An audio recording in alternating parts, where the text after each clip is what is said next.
मालवा की धरती पर 1725 ईस्वी में जन्मी एक बच्ची ने भविष्य में इतिहास की धारा बदलने वाली भूमिका निभाई। उसका नाम था अहिल्या।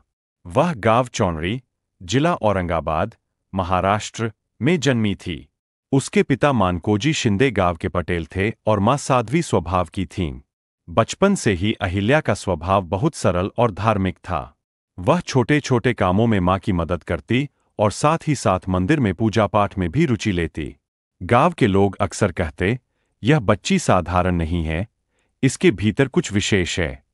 उस समय भारत में और विशेषकर मालवा में महिलाओं को शिक्षा का अवसर बहुत कम मिलता था, लेकिन अहिल्या को बचपन से ही पढ़ने लिखने की चाह थी। जब दूसरे बच्चे खेलों में समय बिताते, तब अहिल्या धार्मिक ग्रंथ सुनना और समझना पसंद करती। उसके पिता भी उसकी इस रुचि को देखकर खुश होते और उसे पढ़ने के लिए प्रोत्साहित करते। कहते हैं कि एक दिन मालवा के राजा मल्हारराव होलकर एक धार्मिक यात्रा पर निकले थे। रास्ते में उनका पड़ाव चौनरी गांव में हुआ। वहीं उन्होंने देखा कि मंदिर में एक छोटी बच्ची अत्यंत श्रद्धा और विनम्रता के साथ पूजा कर रही है। उसका व्यवहार देखकर मल्हारराव बहुत प्रभावित हुए और उन्होंने उस बच्ची के बारे में जानकारी ली। जब उन्हें पता चला कि वह मानकोजी शिंदे की बेटी अहिल्या है, तब उन्होंने सोचा कि यह बालिका उनके घर की बहू बनने योग्य है। कुछ समय बाद मल्हारराव ने उसका विवाह अपने पुत्र खंडेराव होलकर से कर दिया। अब अहिल्या मालवा के इंदौर दरबार में आ गई। एक साधारण गांव की बच्ची अब राजमहल की बहू थी, लेकिन उसमें कभी भी घमंड या आडंबर नहीं आया। वह हमेशा सादगी, धर्म और सेवा भाव में लगी रहती। जब खंडेराव युद्ध पर जाते, तब अहिल्या घर परिवार और प्रजा का ध्यान रखती। प्रजाजन भी उनसे बहुत प्रेम करते, क्योंकि वे सभी को सम्मान देती थीं। समय बीतता गया, लेकिन इतिहास के पन्ने हमेशा सरल नहीं होते। खंडेराव होलकर एक युद्ध में वीरगति को प्राप्त हुए। उस समय अहिल्या का जीवन मानो शून्य हो गया। एक सुहागिन युवती का संसार अचानक बिखर गया।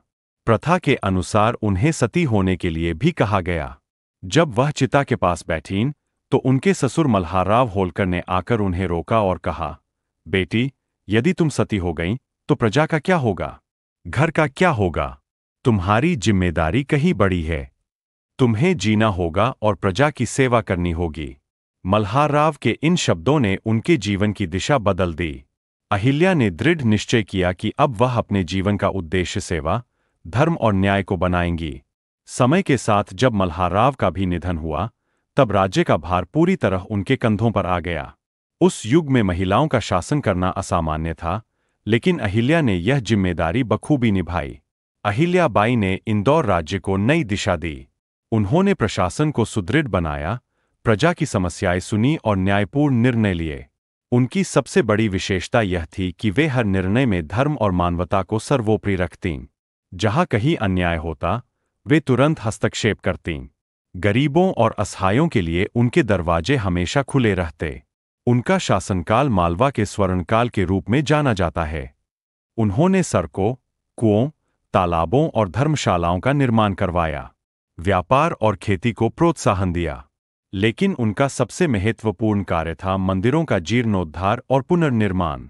अहिल्याबाई ने काशी विश्वनाथ मंदिर का पुनर्निर्माण करवाया, सोमनाथ मंदिर को पुनर्जीवित किया, बद्रीनाथ, केदारनाथ, द्वारका, उज्जैन, नासिक, गया, रामेश्वरम और अयोध्या जैसे अनेक तीर्थों में मंदिर और घाट बनवाए। लोग उन्हें मंदिरों की संरक्षिका कहते थे। उनकी उदारता और न्यायप्रियता के किस्से दूर दूर तक फैल गए। कहा जाता है कि यदि कोई प्रजाजन उनसे मिलने आता, तो वे बिना किसी भेदभाव के उसका दुख सुनती और समाधान करतीं। उन्होंने कभी राजसी ठाटबाट को महत्व नहीं दिया। उनका जीवन सादगी और सेवा का प्रतीक था। अहिल्याबाई ने यह भी सुनिश्चित किया कि राज्य की स्त्रियों को सम्मान और अधिकार मिले। विधवाओं को सती होने के लिए बाध्य न किया जाए, यह उन्होंने सख्ती से लागू किया। गरीबों की बेटियों के विवाह का खर्च राज्य से वहन किया जाता। उनके इस कार्य से समाज में नई सोच और प्रेरणा का संचार हुआ। समय धीरे धीरे बीतता रहा। उनके शासन में इंदौर राज्य समृद्ध और शांतिपूर्ण बना रहा। प्रजा उन्हें मां की तरह मानने लगी। वे हर प्रजाजन के लिए केवल एक महारानी नहीं, बल्कि एक मार्गदर्शक और संरक्षिका थीं। 1795 ईस्वी में जब अहिल्याबाई ने देह त्याग किया, तब पूरे राज्य में शोक की लहर दौड़ गई। प्रजा रो पड़ी, मानो अपनी मां को खो दिया हो। उनके जाने के बाद भी उनकी स्मृतियां और उनके कार्य जीवित रहे। इंदौर और मालवा की जनता आज भी उन्हें श्रद्धा से याद करती है। महारानी अहिल्याबाई होलकर का जीवन यह संदेश देता है कि स्त्रियां केवल घर तक सीमित नहीं होती, वे राज्य, समाज और धर्म की भी संरक्षिका बन सकती है। उन्होंने यह सिद्ध किया कि कठिनाइयों और दुखों के बावजूद यदि संकल्प अडिग हो तो कोई भी कार्य असंभव नहीं है। उनका जीवन गाथा आज भी हमें प्रेरित करता है, सेवा, धर्म और न्याय के पथ पर